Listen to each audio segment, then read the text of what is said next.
Welcome to my channel. My name's Jared. This is another Sunday update video. I also post silent build videos on most Wednesdays and Fridays, so be sure to check those out as well. Today we're going to talk about the 912, the Land Cruiser, and then we'll touch on a few other projects as well. Okay, so the 912.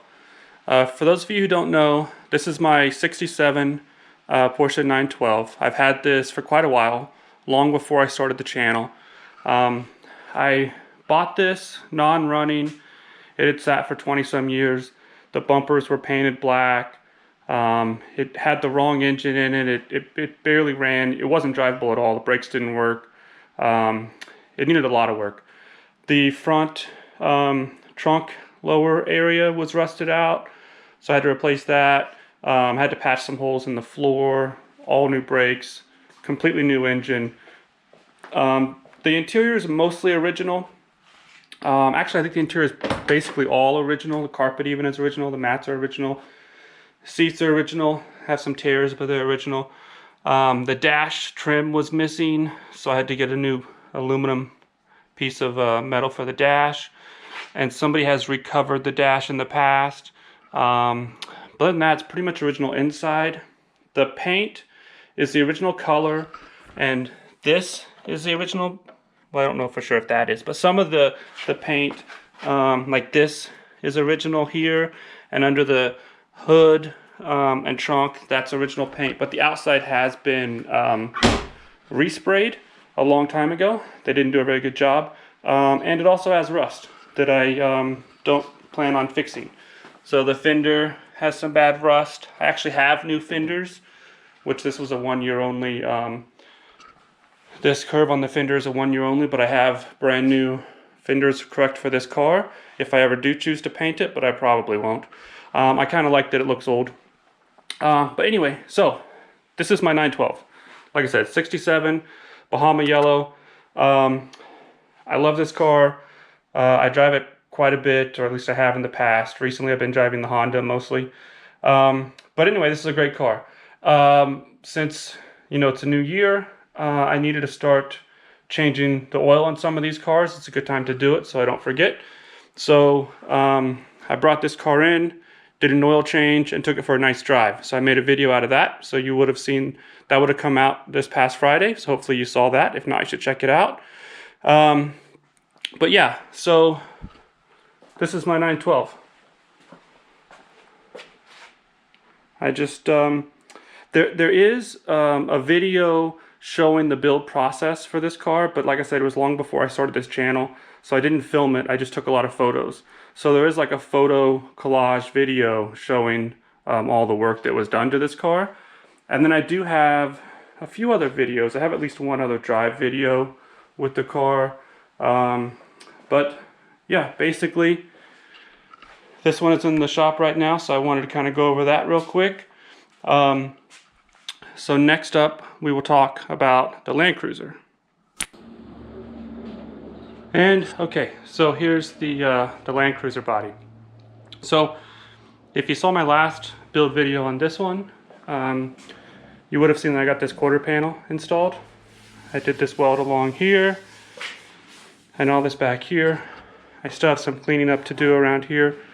But the next step is going to be to install this upper fender well, and then I still need to weld right here. I need to weld this panel to the support from the inside. I mentioned this before, but this panel is just a little bit short back here. It's less than half of an inch, maybe a little over a quarter of an inch gap between the end of the panel and this outer panel. So I'm gonna have to cut that and fill in that gap and make that fit. And then I need to attach it along here where the spot welds would have been. I'll be drilling through here and then welding the two pieces together. And then I need to coat everything here. I need to clean up the inside, not only the inside of that weld, but all along this structural beam. I need to clean all that up, and I may even, could you see that? This structural beam here, I may need to do some more welds up there as well. And then I need to treat all of this. I'll be treating this with the POR 15 for sure. And I haven't decided yet on the inner fender well. I don't want this to be black because it would have been painted the body color from the factory, but I also want it to be more durable than the paint. So I may get that rhino lining stuff to paint in here, but I don't plan on painting this. I want this to be black. So I don't know, I've got to decide where where the line is gonna be drawn as to what gets painted and what is gonna be black from the POR15. But anyway, I got this quarter panel on. You may have also seen in that video I used this this inner frame spray. I used it in this beam across here and it worked really well. You can see that it was shooting out of all these different places. I mean, it did a really good job of coating it in there very thoroughly. And I thought I was gonna have to do some kind of extension to the hose to pull it all the way through from this one side. But the nice thing was there are all these little holes. I think they're for the seat belts and maybe the seats themselves. But I was able to just stick that hose through these holes and then coat the inside of that frame that way. So that worked out really well. In fact, I ordered more of it and I'm going to use it inside of these supports. So after I weld this, I'm going to be welding up a lot of these holes, these extra holes that have been drilled in here. So I've got to clean all these up, weld all these. But after I do all of that, then some of these holes will remain. Like this is a factory hole. I'll be sticking that hose in there and I'll coat the inside of that with that same inner frame sealing stuff. So that came out really good.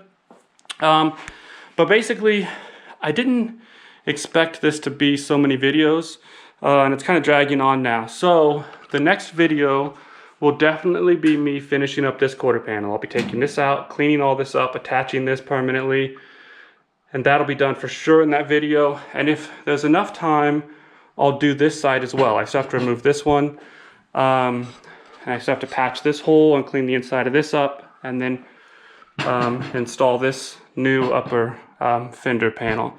But if that video's gonna be too long, or if I don't have time to do both sides in one video, then I'm just not gonna have this one in a video. It's basically identical to that, aside from this patch. So we'll see. For sure the next video on this is gonna be this side getting done, and possibly that side will be included in it. Otherwise I may just do that side in the background when I have time. But I need to get this welded up and then put some primer on it so I can move it out of here, because I finally got the windshield for the 356. So this is the new windshield. This is the tinted version. I couldn't get the clear one. It was on back order for another month or so. I don't think it's gonna be that noticeable in the car, and it might actually be kind of nice this tinted. But regardless, I have the windshield I need now. So at the very least I can get the top tweaked into its final place. And then I also recently got the headliner for the 356. So the way it's going to work is I'm going to use the windshield and the rear window to do the final tweaks on the top, get it in the shape that I want it to be in, and then I will put in the headliner. So that'll be a video, put it in the headliner, I'm sure, because that's a pretty long process in itself. And then after that, I can actually start putting the glass in. So that's when the windshield will start going in, the rear glass, and then I can start working on the door window frames, which are here, and you can see are still quite mangled. But yeah, so this was the missing crucial piece, and I finally got that. So the 356 will be going again soon. For the Model T, kind of quickly touch on that. For the Model T, I'm still waiting on the engine to come back from the machine shop. I talked to them a few days ago. They have started working on it. Hopefully it's going to be done sometime next week. So I will once again go back to alternating between being out here on the Model T and then being in the shop working on whatever's in here, which in the immediate future will be the Land Cruiser, but then very soon will be the 356. So it'll be Model T, Land Cruiser, Model T, 356. That'll be the order going forward for a little while. But yeah, so that's kind of the plan of what's coming up next.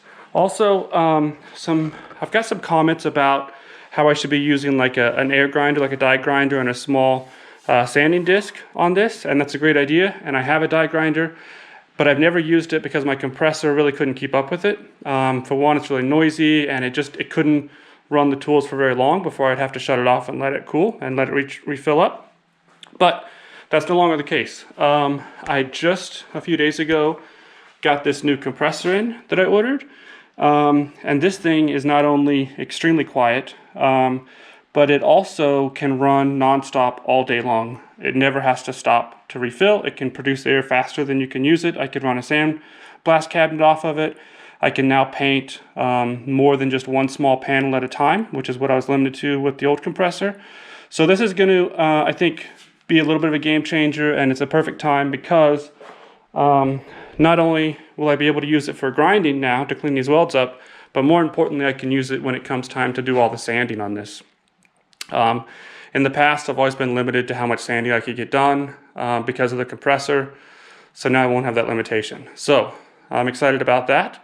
But yeah, so that's pretty much it, I think. That was the 912, you saw it. The Celine Cruiser, the 356, the Model T should be back in.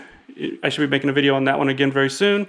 So that's pretty much it for this week. Thanks for watching, guys, and if you haven't already, please consider subscribing.